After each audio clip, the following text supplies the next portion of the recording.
आज जो हमारी क्लास है वो क्लास 10th के जो हमने चैप्टर नंबर 1 कंप्लीट किया है, ठीक है, उसके एमसीक्यू के ऊपर है। क्योंकि क्लास 10th का जो चैप्टर नंबर 1 था उसके अंदर जितनी भी थ्योरी थी उसको हमने पढ़ लिया है। अब हम क्या करेंगे, उसके अंदर जो एमसीक्यू हैं, क्योंकि 20 नंबर के बोर्ड के अंदर एमसीक्यू आते हैं, क्लियर, और 20 नंबर बहुत होते हैं, कम नहीं है। दूसरा, एमसीक्यू का फायदा यह है कि आपके सामने क्वेश्चन भी होता है और साथ ही साथ आंसर भी आपको देखने को वहीं पे मिलता है। तो आपको केवल प्रैक्टिस करनी है एमसीक्यू की, वहीं से आपके एमसीक्यू तैयार हो जाएंगे। तो आज आपके पास 10 प्लस एमसीक्यू हैं पहले लेसन के, जो बहुत इंपॉर्टेंट हैं, ठीक है, और जिनको हम रटेंगे नहीं, समझेंगे। समझेंगे कैसे? क्योंकि हमने थ्योरी को पढ़ लिया है। और ये जितने भी एमसीक्यू मैं यहाँ पे कराऊंगा, ये 10 से प्लस ही हैं, है ना, ये बहुत इंपॉर्टेंट है। क्लियर? इनका मैं आपसे जवाब पूछूंगा, आप उत्तर देंगे। अगर आप उत्तर नहीं दे पाते तो फिर उत्तर मैं दूंगा, ठीक। यदि किसी चीज़ में आपको कन्फ्यूजन होगा तो आप उसको पूछेंगे, मैं उसको आपको एक्सप्लेन करूंगा। क्लियर? स्टार्ट करें। और आपको अपनी नोटबुक के ऊपर यही एमसीक्यू लिखने हैं, यानी जो आपके नोट्स बनेंगे वो यहीं से बनेंगे, ठीक है। ये सिलेक्टेड एमसीक्यू हैं, ऐसा नहीं है कि इतने सारे एमसीक्यू लेके आ गए, सिलेक्ट किए हुए हैं जो इंपॉर्टेंट है, जो हर साल बोर्ड के अंदर आ रहे हैं, क्लियर, या जिनके आने की संभावना है। बात समझ में आई? ठीक, तो स्टार्ट करें।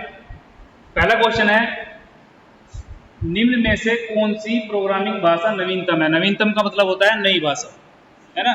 तो यहाँ पे कुछ लैंग्वेज दी गई है, जिसमें आपका ऑप्शन ए है फोर्ट्रान, ऑप्शन बी है C plus plus, option C है सी लैंग्वेज और ऑप्शन डी है लाइनेक्स। तो यहाँ पे कुछ लैंग्वेज के नाम दिए हुए हैं, उनमें से ये पूछ रहा है कि कौन सी लैंग्वेज लेटेस्ट है। और जैसे एक लैंग्वेज पहला आई, फिर एक उसके बाद आई, फिर एक उसके बाद आई, फिर एक उसके बाद आई, तो इस तरीके से पूछ रहा है कि अभी नवीनतम कौन सी आई हुई है इनमें से, तो कौन सी होगी? सी लैंग्वेज? नहीं, सी नहीं होगी, क्योंकि सी के बाद क्या आई थी? C plus plus. तो आपका जो राइट आंसर होगा वो क्या होगा? आपका राइट आंसर होगा सी प्लस प्लस, ठीक है। ये जो फोर्ट्रान है या लाइनेक्स का ऑपरेटिंग सिस्टम है, जो फोर्ट्रान है ये बहुत पुरानी लैंग्वेज है, आज की लैंग्वेज नहीं है, ठीक है। तो लेटेस्ट कौन सी है आपकी? सी। और यदि सी प्लस प्लस ऑप्शन ना होता, केवल ये तीन होते, तो कौन सी होती लेटेस्ट? सी लैंग्वेज होती। क्लियर? अब आगे चलें। नेक्स्ट क्वेश्चन है, सी भाषा में कितने कीवर्ड होते हैं? कल आपको बताया था कितने होते हैं? 32, 32। अगर आपने उस वीडियो को ध्यान से देखा है तो आपके याद हो गए होंगे। और ये बहुत इंपॉर्टेंट क्वेश्चन है, ये आपसे इंटरव्यू के अंदर भी पूछा जाता है, ठीक है। ये आप कल गवर्नमेंट जॉब की तैयारी करेंगे, वहाँ पे कंप्यूटर सब्जेक्ट के अगर क्वेश्चन आते हैं तो इस प्रकार के ही क्वेश्चन वहाँ पे बनते हैं। तो भविष्य तक के लिए आपके लिए क्वेश्चन बने हुए हैं। यहाँ पे आपके पास ऑप्शन ए है 32, option B 40, option B C 51 और ऑप्शन डी 60। तो राइट आंसर क्या है? ऑप्शन ए, यानी 32 कीवर्ड्स होते हैं। और कीवर्ड्स से बोलते हैं हम जो पहले से रिजर्व किए हुए वर्ड हैं, यानी जिनका मीनिंग कंप्यूटर को पहले से पता है। नेक्स्ट क्वेश्चन, सी भाषा के अनुसार इनमें से कौन सा वेरिएबल नेम उचित है? उचित का मतलब सही है। कुछ वेरिएबल नेम दिए हुए हैं, उनमें से आपको पहचानना है कि कौन सा वेरिएबल नेम सही है। आपको नियम बताए थे मैंने, वेरिएबल को बनाने के नियम बताए थे ना, तो उन नियम को हम फॉलो करेंगे। जो पहला ऑप्शन है उसके अंदर सबसे पहले क्या आ रहा है? नंबर आ रहा है। तो वेरिएबल का नियम क्या कहता है? वेरिएबल का नियम कहता है कि जब भी आप किसी वेरिएबल के नाम को बनाएंगे तो पहला जो अक्षर होगा वो कभी भी नंबर नहीं होगा। तो यहाँ पे नंबर है, इसका मतलब ये सही नहीं है। उसके बाद बी पे आते हैं, यहाँ पे क्या लिखा हुआ है? पहला अक्षर अल्फाबेट, बाद में नंबर आ सकता है, तो ये सही हो सकता है। लेकिन अभी आगे और हम चेक कर लेते हैं। यहाँ पे क्या लिखा है? To ask. वेरिएबल तो सही लिखा हुआ है, लेकिन एक गड़बड़ी है, बीच में गैप नहीं आना। या तो नीचे अंडरस्कोर होता, लेकिन बीच में गैप आ गया तो ये भी क्या है? गलत है। उसके बाद नेक्स्ट ऑप्शन डी, यहाँ पे टोटली नंबर दे रखा है, कोई भी नंबर कभी भी वेरिएबल नहीं हो सकता। क्लियर? तो आपके अनुसार अब कौन सा ऑप्शन सही होगा? Option B. ऑप्शन बी इसका सही है, ठीक। अब आपको जो एमसीक्यू है उन्हें रटना नहीं है, रटोगे तो प्रॉब्लम हो जाएगी। क्यों? क्योंकि यहाँ पे तो देखो ऑप्शन ये बना रखे हैं, हो सकता है जब आपका क्वेश्चन पेपर आए वहां पे ऑप्शन कुछ और चेंज कर दे, तो यहाँ पे 9 लिखा हुआ है और यहाँ पे 6 लिख दे, और आप यदि रट्टा लगा गए हुए हैं तो प्रॉब्लम हो जाएगी। तो आपको समझना चाहिए, है ना, समझ के करना है, इतना हार्ड नहीं है। आपको पूरे चैप्टर का मैंने पूरा करा दिया, तो हार्ड नहीं है आपके लिए। आगे, निम्नलिखित में से कौन सी घोषणा सी भाषा में वैध नहीं है? घोषणा का मतलब डिक्लेरेशन इंग्लिश में बोलते हैं, और घोषणा का मतलब होता है कि आपने जो लिखा है। ये कह रहा है कि निम्नलिखित में से कौन सी घोषणा सी भाषा में वैध नहीं है, यानी यहाँ पे कुछ चीजें बना के दी गई है, वो सी भाषा के अनुसार कौन सी इनमें से नहीं है। तो चेक करते हैं। सबसे पहले फ्लोट, फ्लोट के अंदर क्या दे रखा है? वेट। और फ्लोट क्या है हमारा? Data type. फ्लोट क्या है? Data type. और फ्लोट के अंदर कैसी वैल्यू आती है? फ्लोट के अंदर पॉइंट वाली वैल्यू आती है ना। तो जो हमारा रेट होता है, प्राइस होता है, उसमें पॉइंट होता है नहीं होता? होता है, 10 रुपये 50 पैसे। तो इसका मतलब ये सही है ना। लेकिन क्वेश्चन क्या कर रहा है? जो सही ना हो वो आपको बताना है। अब बी को देखते हैं। बी में क्या दिया हुआ है? Integer a. इंटीजर टाइप का ए वेरिएबल डिक्लेयर किया हुआ है, ये भी सही है, कोई प्रॉब्लम नहीं। उसके बाद नेक्स्ट चलते हैं। डबल, डबल के अंदर क्या रखा है? Roll number. डबल क्या है? डेटा टाइप है, किसका? फ्लोट का ही है। कल मैंने बताया था अगर फ्लोट की रेंज कंप्लीट हो जाती है तो उससे अगर आपको दुगनी रेंज का चाहिए तो आप क्या यूज करेंगे? डबल। रोल नंबर वेरिएबल सही लिखा हुआ है? वेरिएबल तो सही लिखा हुआ है ना। चलो ठीक है, तो ये लगभग सही सा लग रहा है, या कुछ गड़बड़ है इसमें? गैप दे रखा कहाँ पे? नहीं, यहाँ पे अंडरस्कोर आ गया ना, तो कोई प्रॉब्लम नहीं। इधर ये डबल जो है ये डेटा का टाइप है, ये डेटा का टाइप है, वहां पे भी कोई प्रॉब्लम नहीं है अभी। चलो आगे देखो, अभी बताता हूँ प्रॉब्लम कहाँ पे है। नेक्स्ट, इंटीजर टाइप के दो वेरिएबल बना दिए एक साथ, इंटीजर ए और इंटीजर सी। यहाँ पे भी कोई प्रॉब्लम नहीं। अब प्रॉब्लम कहाँ पे है? प्रॉब्लम है यहाँ पे, ठीक। फ्लोट क्या कहता है? फ्लोट कहता है कि भाई मेरे अंदर जो वैल्यू आएगी वो पॉइंट वाली आएगी, ठीक। और फ्लोट का ही बड़ा भाई कौन है? डबल है। तो डबल के अंदर भी वैल्यू कैसी आएगी? पॉइंट वाली आएगी, है ना। और रोल नंबर कभी पॉइंट में होता है? नहीं होता ना, तो ये वाला गलत है, ठीक। तो ऑप्शन सी इसका सही आंसर है। नेक्स्ट क्वेश्चन, सी भाषा में वेरिएबल का नाम किससे शुरू होता है? आपको पता होगा, ठीक। मैं वो ऑप्शन बोल देता हूँ। ऑप्शन ए अंक, ऑप्शन बी अक्षर, ऑप्शन सी डॉलर चिन्ह, और ऑप्शन डी है हैज चिन्ह। तो इसका सही आंसर क्या होगा? अक्षर से। कभी भी नंबर से नहीं होता, स्पेस से नहीं होता, स्पेशल सिंबल से नहीं होता, या तो अक्षर से होता है या फिर किससे होता है? अंडरस्कोर से होता है, ठीक है। अब हमारा नेक्स्ट क्वेश्चन है, निम्नलिखित में से कौन कैरेक्टर कांस्टेंट है? कांस्टेंट कल मैंने आपको बताया था क्या होता है कांस्टेंट, जिसको हम बदल ना सके, है ना। इसमें कहा जा रहा है सबसे पहले बी लिखा हुआ है, ऑप्शन बी जो है उसमें क्या लिखा हुआ है? 2b 4a। ऑप्शन सी में क्या है? 8 4 2 1। और ऑप्शन डी में क्या है? प्लस 1 0 0.21। कौन सा कांस्टेंट हो सकता है कैरेक्टर? क्वेश्चन को पढ़ना ध्यान से।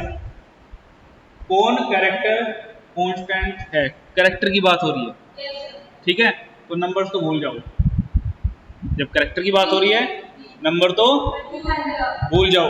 तो नीचे के दोनों तो हमें देखने नहीं है, हमें क्या देखना है? ऊपर के दोनों देखना है। ऊपर के दोनों में कौन सा होगा? Option B. ऑप्शन बी क्या है? कांस्टेंट है, इसको हम चेंज नहीं कर सकते। क्लियर? कांस्टेंट वही तो होता है जिसको बदला ना जा सके, ठीक। नेक्स्ट क्वेश्चन है, निम्नलिखित में से कौन सा विषम है? विषम का मतलब जो अलग दिखता हो, जो अलग दिखता हो। विषम का मतलब ये होता है जैसे हम सभी लोग यहाँ पे इंसान हैं, है ना, और हमारे बीच कोई अजीब सा जानवर आ जाए जो आपने ना देखा हो, और कहा जाए कि भाई बताओ इनमें से कौन विषम है, तो वही विषम दिखेगा, वही अलग दिखेगा ना। तो ऐसे ही ये 4 आपके सामने लिखे हुए हैं ऑप्शन, इनमें से पूछा जा रहा है कि कौन सा विषम है, मतलब अलग है। पहला ऑप्शन है प्रिंट एफ। प्रिंट एफ आपने देखा है? ठीक। एफ प्रिंट एफ देखा है? नहीं देखा, मैंने भी आज तक नहीं देखा। ठीक है, पुट्स सीएचआर आपने देखा, आपने देखा, अभी आपको दिखाया नहीं, देखा कहाँ से आपने, लेकिन मैंने देखा है। ठीक है, ये सी लैंग्वेज में होता है, स्कैनएफ सी लैंग्वेज में होता है, लेकिन ये मैंने भी आज तक नहीं देखा। तो ये वाला फंक्शन क्या होगा, विषम होगा, यानी इन सबसे अलग होगा, ये सी लैंग्वेज का है ही नहीं। क्लियर? ठीक। नेक्स्ट क्वेश्चन है, सी भाषा के जनक कौन है, यानी सी भाषा को बनाने वाले कौन है, आपको स्टार्टिंग में ही बताया था। ऑप्शन ए है स्टीव जॉब्स, ऑप्शन बी है जेम्स मोरलिंग, और ऑप्शन सी है डेनिस रिची, ऑप्शन डी है रासमस लेडार्क। ठीक है, राइट आंसर क्या होगा, ऑप्शन सी डेनिस रिची। ये तो आपको रट गया होगा क्योंकि स्टार्टिंग में आपको बताया है। ठीक है, नेक्स्ट क्वेश्चन, अगला क्वेश्चन है, सी में सभी कीवर्ड में हैं, जो सी लैंग्वेज में हम कीवर्ड बनाते हैं, या कीवर्ड जो बने बनाए हैं, बनाते क्या है, वो तो बने बनाए हैं पहले से, तो जो सभी कीवर्ड हैं वो रिंग द ब्लैंक दे रखा है, में है, किसमें है, ऑप्शन ए लोअर लेटर में, ऑप्शन बी अपर लेटर में, ऑप्शन सी केवल केस लेटर में, इनमें से कोई नहीं। ठीक है, अब देखो, आपको मैंने बताया था कि जब भी आप प्रोग्राम लिखेंगे तो अपने प्रोग्राम को स्मॉल लेटर में लिखेंगे, कैपिटल लेटर में आपको यूज नहीं करना। आप प्रिंटफ के अंदर तो कैसे भी लिख सकते हो। ठीक, तो जब भी आपने प्रोग्रामिंग की या आपने कोई भी कीवर्ड लिखा, उसको आपने छोटी एबीसीडी में लिखा है, बड़ी में लिखा, छोटी। ये कह रहा है लोअर का मतलब होता है छोटे वाली एबीसीडी, और अपर का मतलब होता है बड़े वाली। तो हम सब कुछ छोटे में लिखते हैं, तो ऑप्शन ए इसका सही आंसर होगा। ठीक है, नेक्स्ट क्वेश्चन है हमारा, निम्नलिखित में से कौन सा मान्य सी वेरिएबल नाम नहीं है, यानी वेरिएबल बनाए हुए हैं लेकिन वो सही नहीं है, ऐसा वेरिएबल ढूंढना है। ऑप्शन ए नंबर सही है, ऑप्शन बी रेट सही है, option C variable underscore count सही है, ऑप्शन डी डॉलर मेन सही है, गलत है, गलत है। क्यों गलत है, क्योंकि कभी भी वेरिएबल डॉलर से स्टार्ट नहीं होता। आप देख रहे हैं आपके सामने वेरिएबल के ही दो क्वेश्चन आ गए हैं, एक पहला आया था, एक ये आ गया, तो वेरिएबल बहुत इंपॉर्टेंट है। ठीक है, और एमसीक्यू ये नहीं कि दो ही बनेंगे, इससे ज्यादा भी एमसीक्यू बन सकते हैं, आप समझ रहे हो। आगे क्वेश्चन, नेक्स्ट क्वेश्चन है, निम्न में से कौन वेरिएबल नाम नहीं हो सकता, यानी ये जो दे रखे हैं ये कुछ वेरिएबल्स के नाम दे रखे हैं, और यहाँ पे आपको ये बताना है कि कौन सा इनमें से वेरिएबल का नाम नहीं हो सकता। वेरिएबल हम किसी को बना सकते हैं अपने पास से, लेकिन कुछ चीजें मैंने आपको बताई थी कि जिनको हम वेरिएबल नहीं बना सकते। कौन थी वो, जिसको हम वेरिएबल नहीं बना सकते? 32 कीवर्ड याद है? कीवर्ड को हम कभी भी वेरिएबल नहीं बना सकते। तो ये क्वेश्चन यही कह रहा है कि भाई नीचे मैंने कुछ आपको लिख के दिया है, उनमें से ये बताओ किसको आप वेरिएबल नहीं बना सकते। अब देखो चेक करते हैं सबसे पहले, वोलेटाइल, ट्रू, फ्रेंड और एक्सपोर्ट। ये अगर मैं वेरिएबल की नज़र से देखूं तो नियम के अनुसार तो बने हुए हैं, कहीं पे कोई नंबर नहीं है, कोई गैप नहीं है, है ना, चारों के चारों सही लग रहे हैं। लेकिन वो ये पूछ रहा है कि इनमें से कोई सा एक शब्द ऐसा है जिसको आप वेरिएबल बना ही नहीं सकते, भले ही आप सही लिखें। ठीक है, देखो ये जो ऑप्शन ए है वोलेटाइल, ये एक कीवर्ड है। ये क्या है? एक कीवर्ड है। जो मैं आपको बताया था ना कि 32 कीवर्ड हैं, उन 32 में से एक ही है, आप समझ रहे हो। बाकी ये सब कीवर्ड नहीं है, तो आप आराम से वेरिएबल बना सकते हो। ठीक है, तो राइट आंसर इसका क्या होगा? Option A. नेक्स्ट क्वेश्चन है, सी प्रोग्राम के भीतर वेरिएबल में किसी भी तरह के बदलाव को रोकने के लिए किस कीवर्ड का उपयोग किया जाता है? वेरिएबल के अंदर हम वैल्यू को चेंज कर सकते हैं ना, वेरिएबल के अंदर वैल्यू चेंज हो सकती है। मैंने आपको उदाहरण दिया था कि गिलास में आपने अभी पानी पिया है, उसमें बाद में आप दूध भी पी सकते हैं। लेकिन अब मैं चाह रहा हूं कि वेरिएबल की वैल्यू चेंज ही ना हो, जो वेरिएबल में एक बार डाल दिया वो फिक्स हो जाए, तो उसके लिए हम कौन से वर्ड का उपयोग करते हैं? मालूम है?